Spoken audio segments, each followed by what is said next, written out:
Un de mes clients m'a posé une question qui va sûrement vous intéresser. Quels sont les moyens d'obtenir l'attention, la réponse d'un contact s'il n'accepte pas la connexion sur LinkedIn? Voilà. Vous lui avez envoyé une invitation automatique ou personnalisée, il ne répond pas, qu'est-ce qu'on fait? Quels sont les moyens justement pour recevoir sa réponse, obtenir son attention? C'est donc ce qu'on va voir dans cette vidéo. Vous saurez les 7 techniques pour justement avoir l'attention de votre prospect, de votre contact sur LinkedIn, pour évidemment entamer la discussion et pouvoir le faire passer en client un jour. C'est le but. Si tu ne me connais pas encore, je me présente. J'ai remarqué que 90% des personnes qui regardaient mes vidéos n'étaient pas encore abonnées à la chaîne. Je suis donc Alexandre Thoron, je suis consultant en marketing LinkedIn, consultant en génération de leads pour le B2B. Donc j'aide les professionnels, donc que ce soit des dirigeants, des entrepreneurs, des coachs, des consultants, à développer une stratégie digitale sur LinkedIn, mais aussi sur le web. Donc je t'invite à aller suivre cette chaîne, à aller liker cette vidéo, tu vas voir, elle va te plaire. Et on commence du coup tout de suite avec ces 5 techniques, et non pas 7, 5 petites actions que tu vas pouvoir réaliser, très efficaces, très simples à faire, pour obtenir justement une réponse.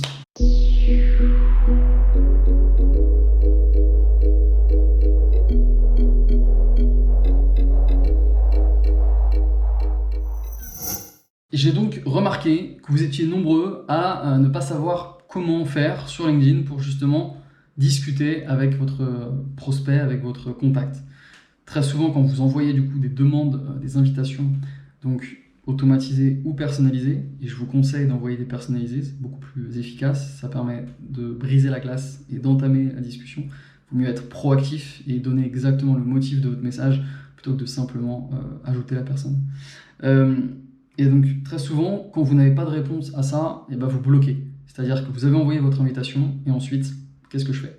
Donc je vais vous donner 5 actions que vous allez pouvoir réaliser pour justement tenter, vous donner toutes les chances de pouvoir obtenir une réponse, une discussion avec ce contact. La première action à faire, c'est donc d'aller sur son profil. Si cette personne n'a pas accepté votre invitation depuis une semaine ou 2 semaines, ou même plus, retournez sur son profil, allez voir des informations. Déjà, le fait d'aller voir son profil, il recevra la notification. Il le verra dans les personnes qui a consulté mon profil, et je vous donne le lien de la vidéo qui vous explique tout ça.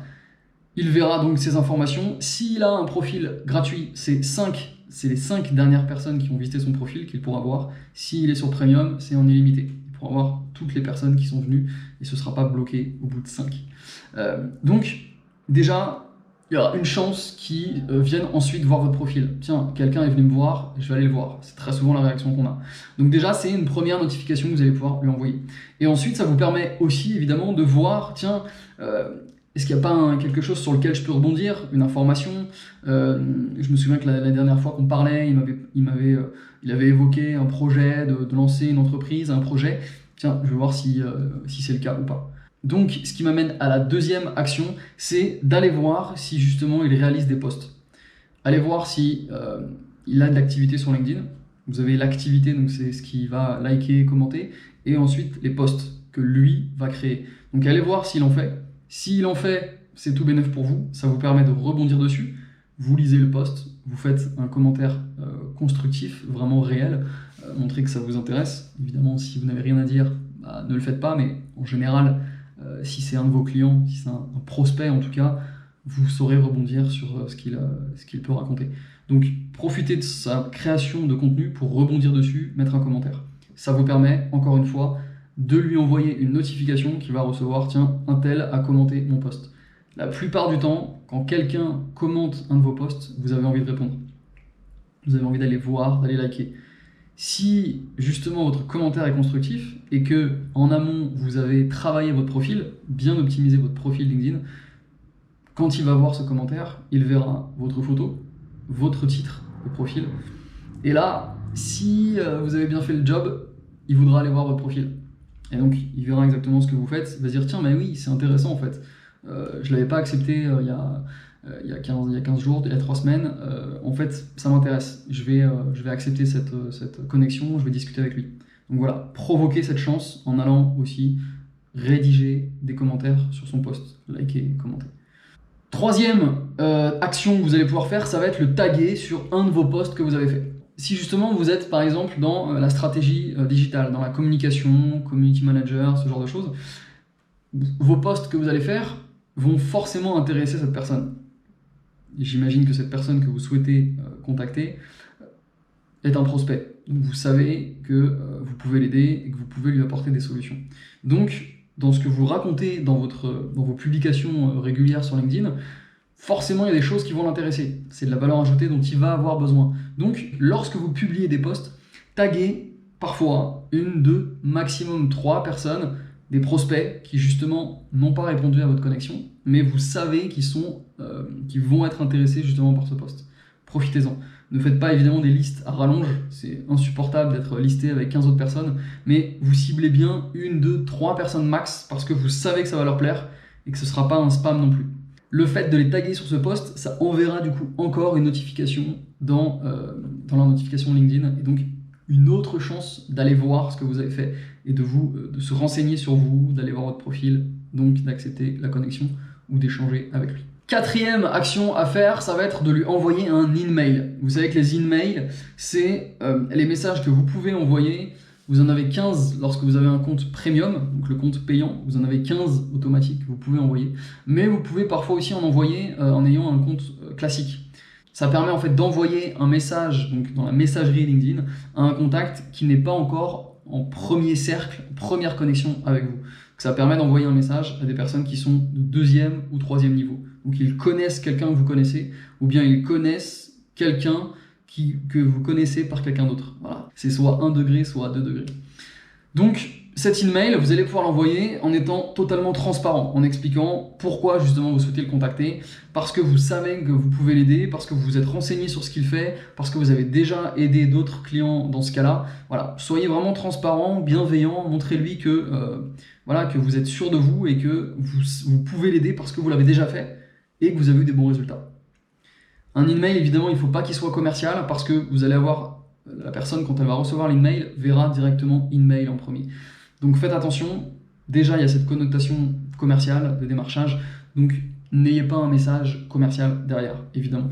Dernière action que vous allez pouvoir faire vraiment pour compléter la boucle, ça va être de récupérer son mail s'il l'a donné dans les coordonnées. Vous savez, sur le profil, en dessous des informations du titre, vous avez donc les coordonnées. Vous cliquez dessus, le petit info coordonnées bleu, et là va s'afficher donc parfois son numéro de téléphone, son mail, son anniversaire. Donc récupérez le mail et utilisez-le, envoyez-lui un mail aussi, tout en étant encore transparent, pas commercial. N'envoyez pas votre produit, votre service comme beaucoup le font, ça ne sert à rien, c'est contre-productif.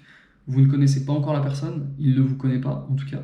Donc expliquez vraiment clairement, avec transparence, bienveillance, que vous souhaiteriez échanger avec lui. Vous avez déjà aidé des clients, des contacts dans son domaine, dans son univers, ça a bien fonctionné.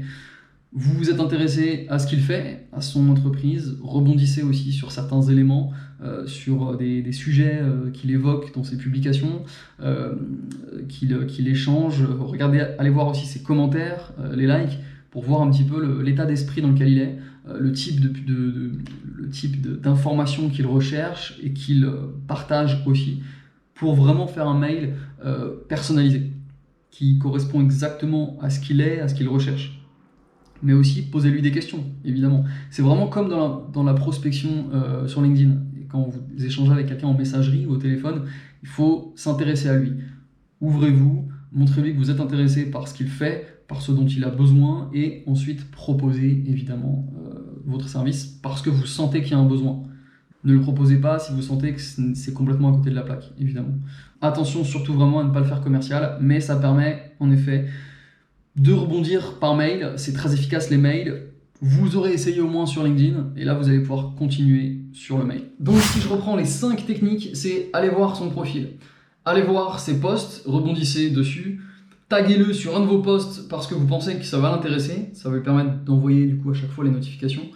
Envoyez-lui un email pour justement lui expliquer avec toute transparence que vous souhaitez l'aider, que vous pouvez l'aider et que ça a déjà fonctionné avec d'autres, que vous vous intéressez à lui, posez-lui des questions. Et le dernier, le 5e, c'est du coup envoyer un mail en le récupérant dans les coordonnées de son profil, si jamais il l'a mis.